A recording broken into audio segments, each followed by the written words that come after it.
ભરૂચ શહેરની શ્રવણ ચોકડીથી ગેલ કોલોનીને જોડતો મુખ્ય માર્ગ બિસ્માર હાલતમાં ફેરવાઈ જતા વાહન ચાલકો માટે માથાનો દુખાવો બન્યો છે।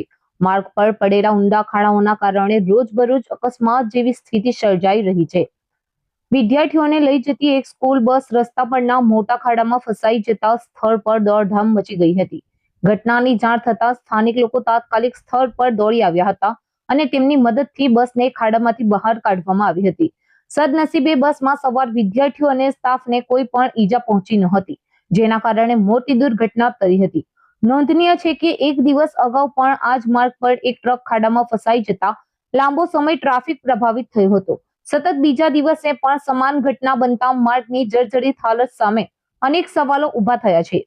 સ્થાનિક રહેવાસીઓના જણાવ્યા મુજબ માર્ગના સમારકામ માટે અનેક વખત તંત્ર સમક્ષ રજૂઆતો કરવામાં આવી હોવા છતાં હજુ સુધી કોઈ અસરકારક કામગીરી હાથ ધરાઈ નથી।